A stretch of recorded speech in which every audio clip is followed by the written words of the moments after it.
Hello everyone, welcome back. I'm Seth. I'm Paul, and welcome to Film Stripped. Today we're going to talk about Cars 3. It was released in June of 2017. It was directed by Brian Fee, which is his directorial debut, which is pretty cool. Yeah, he's worked on the art department and a lot of the other Pixar animated films, but this is his first time out as a director. Great. He also wrote, I know, it was original story by him and a couple other people, so that's exciting. Cars 3 is about Lightning McQueen's struggle when new, more advanced racing cars take over the industry.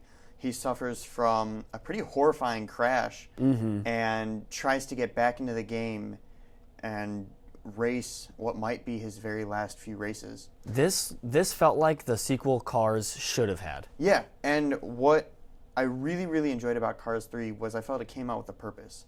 It had something to tell, and there was emotion behind it. Seems like to me the best boxing film starring animated talking cars I've seen. It's not all that original. Yeah, it's original in a Cars film because it's got heart, but it's Rocky 3 and Creed just fused together. From running on the beach with your trainer to finding purpose in training someone else. Like, it's almost every good sport movie brought together. So they're not bringing a lot new to the table, but it's all done with cars. And I think the Cars franchise benefits from it. They dug themselves out of the hole that they were in with 2. What did Cars 3 do right? What did you like about the film? I really liked that they didn't shy away from doing like some of the darker moments that they had, where Lightning McQueen's really going through some sort of an existential crisis at some parts. I liked a lot of the feminism. In fact, I think it's more feminist than Wonder Woman, which we talked about already.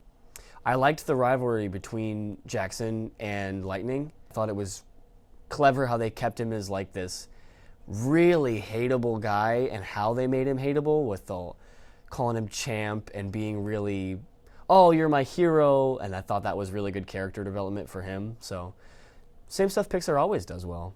I disagree with the villain. I don't think they needed the extra disagreements. I think Lightning McQueen's struggle was enough. See, I think that he's the catalyst to getting McQueen where he's like, oh my gosh, I can't do this anymore because look at this guy. I'm never going to be that guy. Yeah, and so I think it plays in really well. Yeah, I think that's where more of the conflict is in. It's not so much the conflict between the characters Lightning McQueen and Shadow. They're just difference of ability. So what did you think it did well? What did you like about it? I loved how the film opens and it tries to build up Lightning McQueen's love for racing. The way that they film the races and the way that the music plays in, it sounds kind of like an orchestra. It's like a dance. And it really shows that racing is an art, and it's something McQueen does because he loves it so much. And it's all that much more saddening when he realizes that he might not be able to do this anymore. But it's nice seeing a Cars film try and find the meaning of life or what gives someone purpose. What didn't you like? What do you think they could have done better? Less Mater. I hate Mater. I'm a Mater hater. For those of you who are huge fans of all the original characters from the first Cars films, they significantly got dulled in this. They're barely in it. Yeah, hardly in it. Going on to things that I think they could have done better, more consistent tone.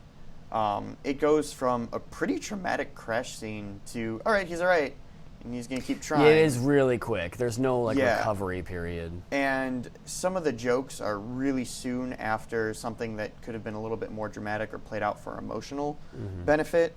And it just seems that the film forgot a little bit of what it's based on, because McQueen's still really cocky, and the new racer for Dynaco is bullied in the film. Like, I feel so horrible for this guy who everyone just tears apart at every instant, and he never gets any sort of payoff at the end of the film. Or is it a film, is it a movie? I think it's trying to be a film, but it plays off more of a movie because of its inconsistency in tone. I would agree. But take your kids to see it. Go see it as a family. Parents will see a lot of homages to sport films, and you'll enjoy a good time with your children, your family. It's going to make you think a little bit. In terms of my enjoyment, I gave it a 3 out of 4. It was very refreshing to see this in a Cars film. But again, it's not one of Pixar's best. I would agree. 3 out of 4 for me, too. 3 out of 4 okay. What cinematic grade would you give it?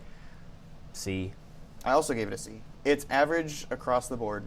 It really it's nothing tried. special, but it's fine. Cars 3 covers what might be the end of Lightning McQueen's racing career, and let's just hope it's the end of the Cars franchise. It was a solid capstone to end the franchise on. All right, everybody, have a good one. Yeah, thanks so much for watching. Enjoy.